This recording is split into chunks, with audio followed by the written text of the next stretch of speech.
इस बिजनेस में सबसे इंपॉर्टेंट चीज कौन सी होती है?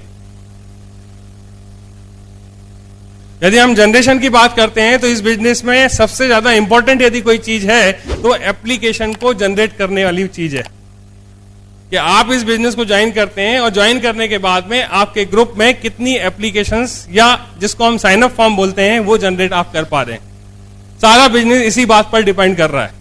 आपको जो चेक्स आते हैं किस चीज पर बेस्ड है? कितने लोग आपके साथ में आपके ग्रुप में साइन अप कर रहे हैं, इसी चीज पर बेस्ड है।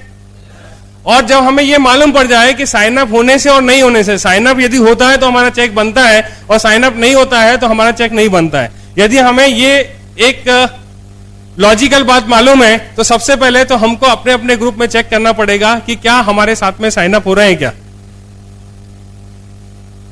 और ये जो साइन अप मिलते हैं हमें वो किस चीज से मिलते हैं? हमें जो साइन अप मिल रहा है किस चीज से मिल रहे हैं?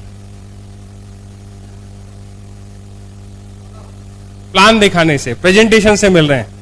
एक ही चीज है, सबसे इंपॉर्टेंट चीज यदि कोई चीज है हमारे इस बिजनेस में तो वो है कि प्रेजेंटेशन। सबसे इंपॉर्टेंट की यदि हम बोलते हैं तो वो है प्रेजेंटेशन। हमारे ग्रुप में 3 चीजें मैं आपके साथ में शेयर करता हूं। नंबर पहली बात तो ये है, हमारी सक्सेस जो डिपेंड कर रही है वो 2 एबिलिटी पर डिपेंड कर रही है। एबिलिटी टू साइन अप, हम कितने लोगों को साइन अप करा पाते हैं, खुद करा पाते हैं, अपने ग्रुप के माध्यम से करा पाते हैं, अपनी टीम के माध्यम से करा पाते हैं। और दूसरी बात है ability to optimise. Ability to optimise का मतलब यह है कि जो लोग साइन अप हो गए हैं हमारे इस बिजनेस में, उनके साथ में हम कैसा एटीट्यूड रखें, उनको हम ऐसी कौन सी चीज बताएं जिससे ये लोग डुप्लीकेट करके आगे अपने ग्रुप को लीड करना शुरू करें। 2 चीजों पर यह चीज हो गई है, आपकी डिपेंड कर रही है। और ये दोनों चीजें जो यदि प्रभावित होती हैं तो 3 चीजें मिलकर के आपकी प्रभावित होती है। पहली यदि हम बात करते हैं ए बी सी, यदि 3 फैक्टर हैं तो ए फैक्टर हम मान लेते हैं कि number of people doing presentation. आपके ग्रुप में कितने लोग ऐसे हैं जो प्रेजेंटेशंस को दिखा रहे हैं, उसी से आपके नंबर्स जनरेट होने वाले हैं। आपके ग्रुप में कितने लोग इस प्रेजेंटेशंस को दिखा रहे हैं। सबसे पहली बात, आप लिखने का काम बाद में कर देना, आप समझो कि एग्जैक्टली करना है क्या। लिखने से कुछ भी नहीं होने वाला है। लिखना आप बाद में, जब मैं बोर्ड पे आऊंगा, आपसे काफी अभी समय है, आपसे बातचीत करूंगा। अभी हमको समझना है कि इस बिजनेस को करना कैसे है, और वही मैं समझाने की कोशिश कर रहा हूं।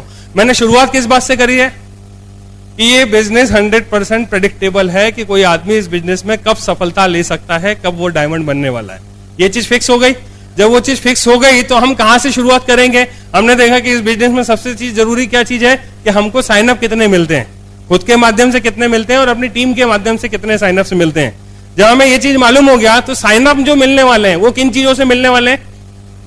सबसे पहली बात जो है की जो है हमारी साइन अप होने की, या वो है प्रेजेंटेशन। हमको ये देखना है कि हमारे ग्रुप में कितने प्रेजेंटेशन हो रहे हैं। पहली बात कि हमारे ग्रुप में कितने लोग हैं जो प्रेजेंटेशन को दिखा रहे हैं। और दूसरा फैक्टर क्या है कि number of presentation done by the person. कितने लोग प्रेजेंटेशन, कितने प्लान हो रहे हैं और कितने लोग प्लान को ले रहे हैं। ठीक है। और तीसरी बात जो प्रभावित करती है वो ये है कि is the number of people seeing the plan. कितने लोग हैं जो प्लान को देख रहे हैं। अब आप छोटा सा एग्जांपल लीजिए, यहां मैकडॉनल्ड का कोई वो है, सेंटर है, फ्रेंचाइजी सिस्टम है। यदि मान लीजिए कि यहां पर एक काउंटर मैकडॉनल्ड का है, यदि उसको अपने बर्गर्स की सेल बढ़ानी है तो वो सबसे पहला क्या करेगा? सीधी सीधी चीज क्या करेगा कि अपना एक आउटलेट और ओपन करेगा। यदि एक आउटलेट से यदि उसको जो भी सेल मिल रही है, यदि उसको अपनी सेल बढ़ानी है तो एक समय के बाद में जितनी भी सेल आ रही है वो एक आउटलेट से उतनी ही रहेगी, थोड़ा सा वेरिएशन होगा।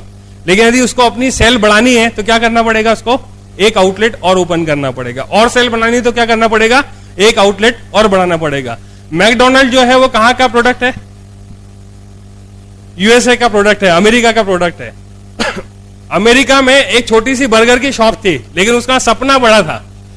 जितनी भी उसकी सेल हो रही थी उसको उतने में वो संतुष्ट नहीं था। वो चाहता था कि और बिजनेस हो, और बिजनेस हो। तो उसने तरीका क्या निकाला कि और अपनी एक आउटलेट ओपन किया, फिर फ्रेंचाइजी सिस्टम पे देना शुरू किया।